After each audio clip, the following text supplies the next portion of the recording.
नमस्कार दोस्तों, स्वागत है आपका हमारे चैनल पर। आज हम बात करेंगे एक ऐसे विषय पर जो अक्सर विवादों में रहता है। क्या शूद्रों को प्राचीन भारत में शिक्षा का अधिकार नहीं था? क्या शिक्षा केवल ब्राह्मणों तक ही सीमित थी? क्या वाकई वर्ण व्यवस्था ने समाज को बांट दिया था? चलिए इतिहास की परतों को खोलते हैं और जानते हैं प्राचीन भारत में शिक्षा की सच्चाई। वीडियो को अंत तक जरूर देखिए ताकि आप आधे अधूरे ज्ञान के जाल में न फंसें। ऋग्वैदिक काल से शुरू करते हैं। गुरुकुल प्रणाली। विद्यार्थी गुरु के आश्रम में रहकर शिक्षा प्राप्त करते थे। वेद, वेदांग, गणित, खगोल, आयुर्वेद, युद्ध कला सब सिखाई जाती थी। कोई भी जाति विशेष उल्लेख नहीं। गुरु तय करता था कि किसे शिक्षा दी जाए। प्रारंभिक काल में वर्ण व्यवस्था कर्म आधारित थी, जन्म आधारित नहीं। वर्ण व्यवस्था का उद्देश्य सामाजिक कार्य विभाजन था। ब्राह्मण शिक्षा और ज्ञान, क्षत्रिय शासन और युद्ध, वैश्य व्यापार, शूद्र सेवा कार्य। लेकिन ये व्यवस्था लचीली थी। कई उदाहरण हैं शूद्रों द्वारा शिक्षा प्राप्त करने के। शिक्षा के लिए पात्रता का आधार था श्रद्धा, समर्पण और तप, न कि जन्म। शूद्रों की शिक्षा से जुड़े ऐतिहासिक उदाहरण। विदुर, शूद्र माता से जन्म लेकिन महाभारत में महान नीति ज्ञाता। कर्ण, सूतपुत्र फिर भी महान धनुर्धर और गुरु परशुराम के शिष्य। रैदास, चर्मकार जाति फिर भी भक्ति काल की महान संत। कबीर, जुलाहा वर्ग लेकिन ज्ञान से भरपूर रचनाएं। वाल्मीकि, शूद्र कहलाने वाले महर्षि जिन्होंने रामायण की रचना की। इन सभी ने शिक्षा, ज्ञान और आध्यात्मिक ऊंचाई प्राप्त की। मनुस्मृति और अन्य ग्रंथों का संदर्भ।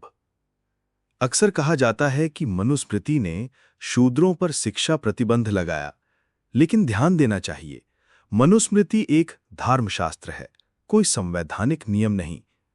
अन्य ग्रंथों जैसे याज्ञवल्क्य स्मृति, नारद स्मृति आदि में अलग दृष्टिकोण है।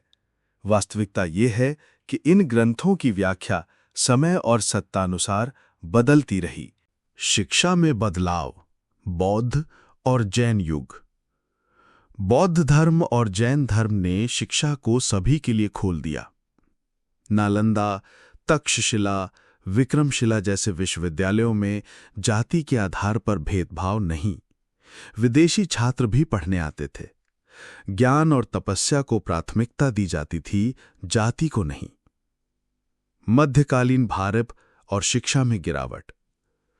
मुगल काल और तुर्की आक्रमणों के बाद शिक्षा प्रणाली पर असर पड़ा। ब्राह्मणों की शिक्षा व्यवस्था सीमित होती गई। शूद्रों के लिए अवसर और कम हुए। मंदिरों और आश्रमों को नष्ट किया गया। ब्रिटिश काल और शिक्षा की राजनीति। अंग्रेजों ने डिवाइड एंड रूल की नीति अपनाई। मैकॉले की शिक्षा नीति, अंग्रेजी शिक्षा, भारतीय ज्ञान प्रणाली की उपेक्षा।